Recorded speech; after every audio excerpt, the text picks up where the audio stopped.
I remember that night vividly. It was one that would stay with me forever. I was feeling nervous as I entered Mr. Kareem's house. He was a man of wealth and charm, known to many as a respected business owner. He'd been around the neighborhood for years, always kind to everyone. People spoke highly of him, and he seemed friendly enough, even fatherly, but something felt different that night.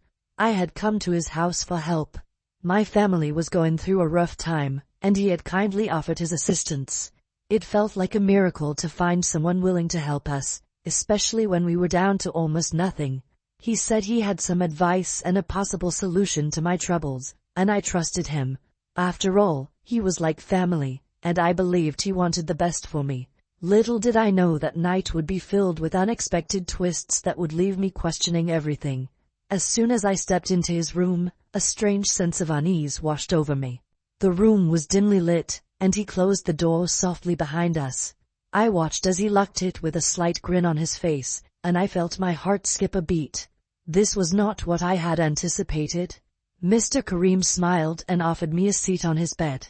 I sat down carefully, feeling a little nervous. He began to talk in a calm voice, explaining how hard work was important for achieving success in life. He said that helping others was his way of giving back to the community, and I wanted to believe him. It sounded good, but I couldn't shake the uneasy feeling in my chest. As he spoke, his words flowed easily, but I noticed he was looking at me longer than I liked. It felt like his eyes were studying me, and it made me uncomfortable. Then, he moved closer and reached for my hand. My heart started to race, and I instinctively pulled away. A knot of tension twisted inside me, and I thought, something isn't right. I wanted to feel safe and trust him, but the way he was acting made my instincts scream to be careful. I could feel the air in the room getting heavier, and I wished I could make everything go back to how it was before. I didn't understand why I felt this way, but I knew I had to stay on guard. I tried to excuse myself, saying I needed to use the restroom, but he held my hand firmly. He said it was too late to go anywhere, and I should stay the night. My heart pounded, my mind racing with fear, but he looked at me with a calm expression, assuring me that everything would be fine. As the minutes passed, I found myself trapped in his words. He told stories of his youth, his struggles, and his journey to becoming successful. He shared how he had to overcome challenges, and how his determination paid off in the end. His voice was soft and hypnotic, and I could feel my tension slipping away, just for a moment. But then, he leaned in closer, too close for comfort. I could feel his breath on my face, and his eyes seemed to study me in a way that made me feel exposed. I tried to pull back, but he held onto my shoulders gently, telling me to relax. The night stretched on, and I felt trapped. Each time I tried to stand or excuse myself, he found a way to keep me there.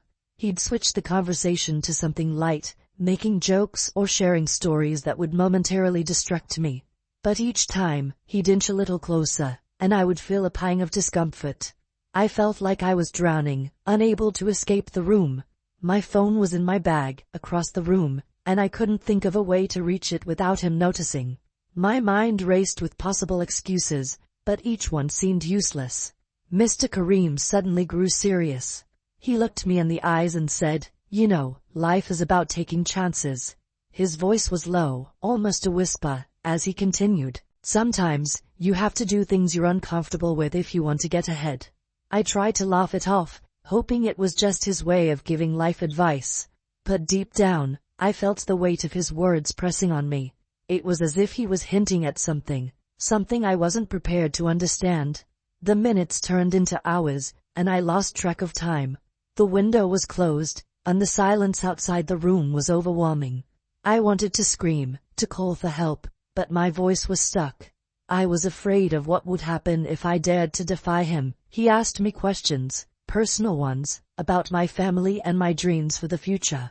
I answered quietly, hoping he'd lose interest and let me go. But he kept probing, pushing for details I wasn't comfortable sharing. His persistence was relentless, and I felt like I was being pulled into a trap. He got up and poured himself a drink, offering me one as well. I shook my head, declining. I could barely think straight. My thoughts were clouded with fear and confusion. He took a sip, watching me over the rim of his glass, his eyes filled with something I couldn't read. Finally, I gathered the courage to ask if I could leave. I told him I was tired, that I needed to be home.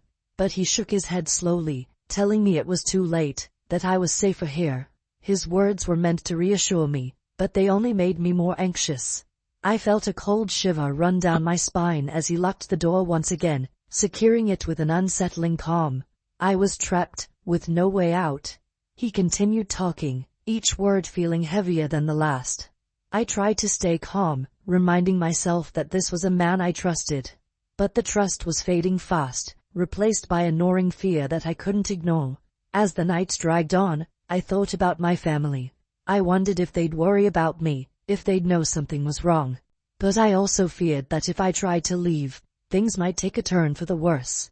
I considered making a run for the door, but he was too close. Each time I shifted, he seemed to move with me, blocking any possible escape. I tried to keep my mind clear, focusing on anything but the growing panic inside me. I remembered my mother's words about staying calm in tough situations, about keeping my wits when things seemed impossible. But in that room, with Mr. Karim watching me, it was hard to stay calm. He spoke about loyalty and trust, saying that true friends would go to any lengths for each other. His words seemed to have double meanings, and I didn't know how to respond. I nodded, hoping he'd tire of the conversation and let me go, but he seemed even more intent on keeping me there. I decided to try another approach. I told him I was feeling unwell, that maybe it would be best if I went home. But he only shook his head, saying, "It's just nerves. You'll feel better soon." Then he asked me to sit closer. His tone left no room for refusal, so I obeyed, feeling more vulnerable than ever. I told myself it would be over soon, that maybe he'd let me leave if I just stayed calm and cooperative. The air in the room felt heavy, almost suffocating. I noticed how quiet the house was, no sounds from outside, no hum of a clock, only the echo of his voice. The night seemed to stretch on endlessly, and each minute felt like an hour. I tried to focus on anything else, thinking about my family, my friends, my dreams. But his gaze would bring me back to the present, to the uncomfortable reality that I was stuck in his room, with no clear way out. Then he began to ask me strange questions, ones that felt too personal. He wanted to know about my relationships, who I dated, what I looked for in a partner. I answered briefly, trying not to reveal too much, but he pressed on, asking more and more. His questions left me feeling exposed, like he was peeling away layers of my life. I wanted to tell him to stop, but fear held my words back. I knew that any resistance might make things worse, so I forced myself to stay calm, to keep answering, hoping he'd lose interest. Time seemed to slow down as I sat there, wishing I could escape. I could feel my pulse racing, but I forced